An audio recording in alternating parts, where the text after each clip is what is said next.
shandadii buu ii riday intuu ii dhiibay intuu qufulay wuxuu yidhi lacagtii baanu kuu soo saaraynaayo sii hay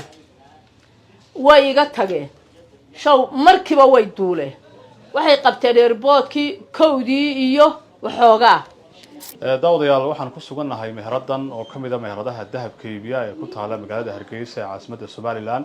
oo maanta saacadihii la soo dhaafay baraha bulshada si weyn dhacdada ku dhacday u haysatay iyadoo niman cadaan ay goobtan sida kamaradaha CCTV-ga la duubay ay baahiyeen ay dhacayaan dahab hooyo sakhiya oo ah hooyada maanta kamaradu ay ka soo muuqatay iyadoo nimanka cadaanka ee dahabka ay ka dhacayaan ayaan la joogaa hooyo ku soo dhaweynaya ugu horeyn bal sidee maanta wax u dhaceen hooyo nimankani 7 subaxnimo ii yimaadeen dahabkaas ayay iga urursadeen waxay waanu ka iibsanaynaa dahabku wuxuu ahaa 340 gram oo u dhigma $42 $42,000 u dhigma waanu ku heshiinay dahabkii markaan u miisaamay 2 shandadood bay nimankani siteen mid waa taa miya ma la arkay mid waa ta kalena waa tu kaloo biyukeesa bay ahayd dabadeetana kiish bay ka soo saareen shandadii weynayd markay kiishkii ka soo saareen bay dahabkaygii ku gureen waanan arkayay markay dahabkan ku guraya waxaan ku yidhi lacagtii isiiya halkan aan dhigtay kiishkii waxay yidhaahdeen boos baa nala socda nin boosa oo dee cadaan ah dabadeetana ninkaa booskii wuxuu yidhaahdeen Brian Banka ayuu ka soo saarayaa lacag badan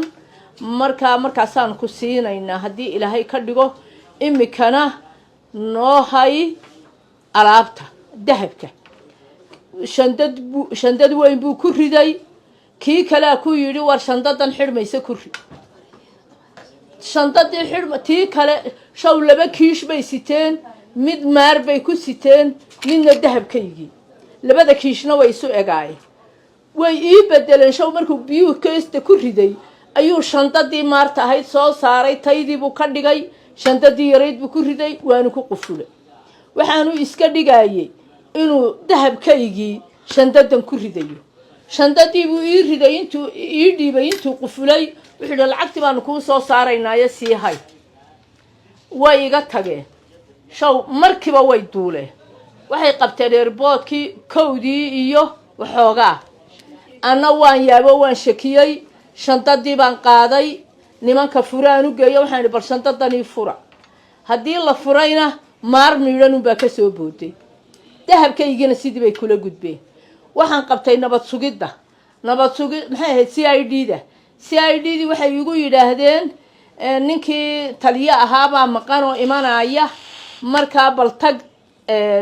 muxuu ahaa stationka airportkii baan dabadeeta qabta waxaan la kulmay ninka taliyaha ka airportka waxaan ku yidhi caynkaasaa jirta waxay ii fureen in maanta nimankii cadaanka ahaa ee baxayay oo dhan bay soo saareen ma ka garanaysaa haa waa labadaas baan ku yidhi aniguna sawiradii kamaradaydu duubtay baan sitay waa la isu eegay waa iyagii okay markay intaasi dhacday waxaan ku yidhi waxaan doonayaa taliyaha booliiska inaa warqadiga siisaan idinkuna warqadi siisaan oo aan diro oo dadka dubayana qaana aan u diro si la iigu qabto nimanka waxay yidhaahdeen arrinkani waa arrin dawladeed annaga qabanayna haddii ilaahay noo qabto imikana kowday baxayaan haddii alla ka dhigo airportkii bay ku sugan yihiin Dubai ayay ku sugan yihiin oo ay joogaan marka annaga qabanayna bay igu yidhaahdeen wasiirkina wuu hadlo wuxuu yidhi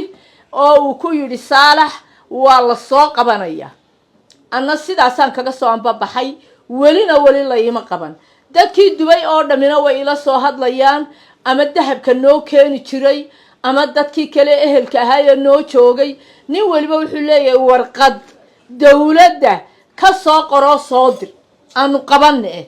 dawladdiina warqad waan ka waayay marka waxaan idiin sheegayaa cid allaale cidii ay qusayso arrinkaasi in wax la ii qabto oo nimanka la ii soo celiyo damiinkii kolkii aaniya ka damiinaha cid ka damiinihii ma jirto nimankani tourism bay ku yimaadeen 4 cishay joogeen magaalada gabigeedaba tourismna way ku yimaadeen falaay dubayna falaay Djibouti ayay soo goosteen iminkana falaay dubay bay ku baxeen